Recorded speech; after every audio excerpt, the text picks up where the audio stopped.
This is the journey to one Africa. Hey everybody, welcome back to SNOA, and this is Mika. Let's get right into it. So for the past weeks, I've been really passionate about what is happening in Congo, and I've been coming here to share with you guys my different analyses and different thoughts on the situation on the ground. And to be honest, I created a lot of enemies in a couple weeks more than the entire year. You know what I'm saying? But you know, I know my heart, and I know what we're trying to do. What we're trying to do is we're trying to bring our people together. That is our vision. I don't know your vision. I don't know what you work for, but my passion, my vision, and my mission is to bring our people together in our generation. Because I know that's where the safety of Africa, that's where the tomorrow of Africa lies. Without unity, there will be no future for Africa. And it is our duty as young Africans to start fighting for unity with everything we got today before the next generation. You know, because I believe that the life we're living today is because of the blood, sweat, and tears and the mistakes that our forefathers made. And what our children and our kids are going to live tomorrow, it is because of our success and the failures and the mistakes and the good things that we're making today. What you want to see tomorrow, you can actually prepare today. And I know that I want my kids to live in a better Africa. I know that I want to make Africa a little bit a better place for a living than the way it is today. And I know it's my duty and responsibility to do what I do for that to happen. So we as a SNOA, we came together and we wrote an open letter to the Excellence Paul Kagame of Rwanda and to the Excellence Felix of Congo. And today, in this live stream, I'm going to read out to you, but also I want you guys to go and to share this letter. This letter is shared in our social media, on Twitter, on different places, Facebook, LinkedIn. So you can go and you can share this letter. You can actually copy this letter, or you can have an access to this letter, share, retweet, and also tag these people for them to see and to know what is our hearts as Africans with what is happening. But one thing is very important for me to say this before I begin, that it's very important for us not to pick sides and not to take sides with the conflict that is happening right now. It's very important for us to be the definition of unity, to stand with our people, to condemn all the evil that is happening in the country, to condemn everybody who is responsible, but at the same time to make sure that we are not dividing our people. We always know that the West have their own interest, and we cannot afford to play their games, because their game, it goes by the name of divide and rule. They divide so that they can rule, and we cannot play with that. We must play a different kind of game, and that is unite and thrive, unite and survive, unite and shine. That's the game that me and you are supposed to play for our people. So to the people of Congo, to the people of Rwanda, this is the open letter to your leaders. And my hope and prayer is that they'll read this letter and they'll sit down and talk and end whatever that is happening right now. We cannot afford to see accusations. We cannot afford to see our leaders are fighting, because if our leaders are fighting, our people are going to fight. So the open letter to the urgent attention of heads of states, Republic of Rwanda, and Democratic Republic of Congo. Greetings of peace and blessings to you and the people of DR Congo and Rwanda, respectively. We extend our gratitude for choosing and your commitment to lead our brothers and sisters towards growth, prosperity, and intercultural harmony.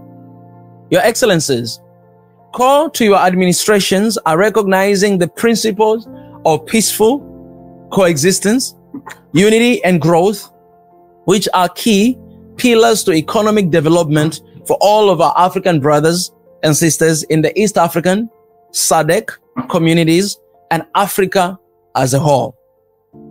As statesmen leading the sovereign nations of DR Congo and Rwanda, the oath of office taken resonates with being conscious of your responsibility before the Almighty, sovereign nation, and commitment to building a state governed by the rule of law. SNOA stands for a united Africa in diversity. As Africans, we deeply acknowledge that our diversity is and has always been our strength. Even though this diversity has constantly been used as a weapon against us to divide and rule by colonial masters. We at SNOA affirm and reaffirm the principles of unity in diversity because we are one people, Africans.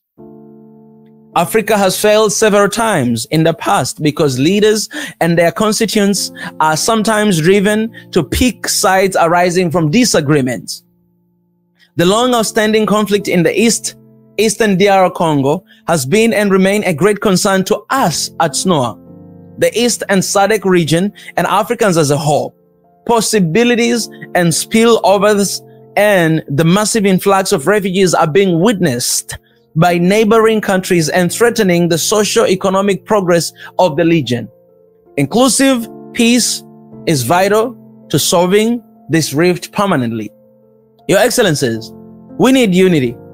Military intervention in civil strife have never been the best solution to war. Without togetherness, Africans shall continue to be subjected to manipulation, humiliation, and resource-cost conflicts by external forces. As young Africans, we are exhausted of conflicts across our continent, which are constantly depriving us of the economic opportunity to thrive and build our countries like our fellow young people in the USA, Europe, Asia, and elsewhere. Your Excellencies, we are therefore pleading with you to resolve your differences amicably through dialogue and as diligent African statesmen and find the lasting solutions towards silencing those guns in Eastern DR Congo and the Great Lakes as a whole. We know you can do it for the sake of the suffering women, children, soldiers, and young adults seeking to be part of the economic solutions to the high employment rate among young youth in Africa. As Africans and elders, we cannot afford to repeat the same mistakes of the past, but learn from these and secure a better future for the next generation. Many intermarriages have occurred between Congolese and Rwandese. The two countries therefore remain co-joined, and we must accept this harsh reality as open that we are related. This goes the same for the rest of Africa as a continent. We are one people, interconnected in one way or another, and need to work together for the prosperity of our continent. Honorable President Felix Tshisekedi, Honorable President Paul Kagame, we urge you to pull the trigger for economic emancipation and open cross-border doors for young Africans eager to offer our skills for the growth and development of our region. We sincerely desire to learn from both countries, DR Congo and Rwanda, how best to manage our vast resources effectively and be involved through reconciliation and unity in regional economic development for the benefit of our people. As Africans and one people, we stand with you and sincerely thank you for considering our urgent plea to you for reconciliation and unity. Your Excellencies, thank you for serving the people, and we look forward to an affirmation. Yours in service, Mika Chavala, Swahili Nation, One Africa, SNOA.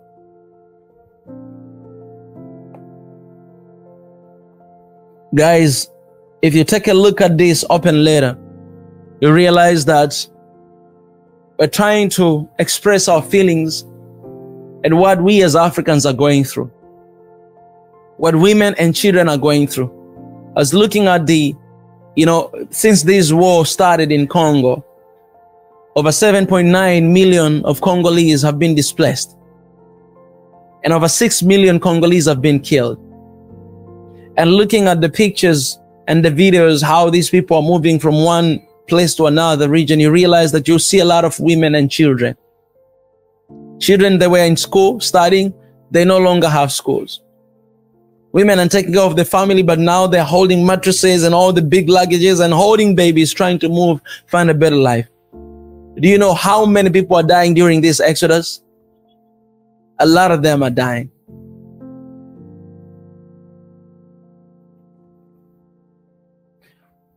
the conflict that is happening in Congo going on, I believe that it can be resolved by two sides coming together and talk about it. These leaders talking about it. I'm only saying they have to talk because there's still accusation going on here and there. I have my different opinion, and you guys know that whatever US and friends are involved in accusing a certain country because of what is happening in another country, then you know something is fishy going on, and then you know who is really involved in that battle. And I said this yesterday, that there's not only M23, there's actually at least 120 military armed group, but we only get to hear about M23. What about the rest of the armed group? Who is supporting them? Who is helping them? Who is funding them? Who is giving them weapons? We don't know. And we perhaps will never know. But the only solution to Africa's problem is if Africa will come together and stand together as one to defend this continent. Because whatever Western that they have interest on Congo, and we all know that Congo is the richest country now in the world. It has the wealth of $2 trillion. That's the economy of United States and America combined. We know that they're interested in that. They have always been interested in that. They're still interested in that. They're going to do everything they can to get piece of that. You know, Congo, they kicked United Nations peace breakers, you know, a couple months ago away from Congo. They're supposed to leave the country by the end of April. And these things are happening right now. What does that tell you? That tells you that they are going to actually stay there to keep the country together, because now they have mission to keep the peace. And I'm telling you, I know they did not renew this contract with, you know, the government of Congo, but these guys, I'll tell you guys, you will see it if they're going to leave Congo. But if you want them to leave, we need to realize that they cannot leave if we are divided. We need to come together as people. Congolese, Rwandese, they need to come together. And the leaders of this country have responsibility to speak. They have responsibility to unite. They have responsibility to have a dialogue. Forget about the pride. Forget about your accusations. Leave the people, leave that job to the, you know, medias and to social media. Leave that job to them. But you as leaders of the fellow country, you need to stand together with unity and solidarity to protect the country. So this later, guys, I shared on my Twitter account, X account, Mika Chavala. Go there, retweet this and tag the presidents. Because we are tired of seeing our people are fighting and dying every single day. And we are tired of wanting to choose the sides every time. No, our sides should be Africa. Our sides should be one Africa, and not just the individual countries. Our sides should be Africa. And if there's anything in the continent that is jeopardizing the unity of Africa, I'm going to attack it. I'm going to talk about it. And I'm going to remind our people that this is the time not to pick sides, but this is the time to unite and to come together as one people. So this is our message to the leaders of Congo, leaders of Rwanda. Let's come together as one. Let's show that solidarity. Let's stand together with our people. And let's put it to an end with everything that is happening. I believe that EAC has not failed. SADC has not failed. African Union has not failed to resolve these issues. But you guys, you just don't want to do it. And war, you know, taking soldiers, bringing to Congo to stop this war, it's not benefiting anyone, because innocent civilians are being killed. So war can never be an option. We must have dialogues. No matter how prideful we are, we must have dialogues and stop what is happening. And that is the only solution. But not by bringing soldiers and killing our people. Because United Nations peace breakers, they were killing our people and justifying their action because they're there to keep peace. And these guys, they're going to kill people, and we're going to justify it because they're there to fight these bastards. We cannot keep, you know, justifying killing of our people. We already have 6 million people died. We can't keep killing our people. Where is the future for Africa? We cannot afford doing that. So we need dialogues, and this later, it is the open door for dialogues. So please, the president of Congo, Felix, please, the president of Rwanda, Paul Kagame, we look up to you guys. And we know that this can be resolved by the conversation. Please, sit down and resolve it. We don't like seeing you guys accusing one another. We don't like being at the middle and trying to pick sides. Right now, even my people here are divided. There are some people who are accusing me of being paid, you know, by Paul Kagame, because of what I'm saying. But you all know that I'll always speak with you guys the truth that comes from my heart. My interest is one Africa. My interest is this continent. And if I see any element of dividing this continent, putting our leaders down, we have a lot of leaders who have been put down. because of what they stood for, Africa. I cannot afford to see any other leader being taken down. No, we cannot afford it. We cannot let it. Let me tell you this. Why do you think the reason Putin is still there? Because regardless of his craziness and what he does, still his people are behind him. And because of that, they cannot afford to take him down. That should be the same thing for African continent. We cannot continue to see our leaders being killed and celebrate it and being part of it. We did that to Muammar Gaddafi. We cannot do that to anybody else. We must protect our leaders. We must protect our countries. We must protect Congo. We must protect Rwanda, and we must protect them with everything we got. If we have issues, we're going to handle it with African solutions to African problems with African money, but not anybody has to be involved. So France and USA, stay out of this. This is not your issue to deal with. You have your own issues in your country, deal with it. Leave Africa alone and let us deal with our own problems. As simple as that. And our leaders, you guys have a responsibility to lead us, and we are here. If you lead us in the right direction, we're going to follow you, we're going to back you up, and we're going to stand with you with everything we got. Viva One Africa!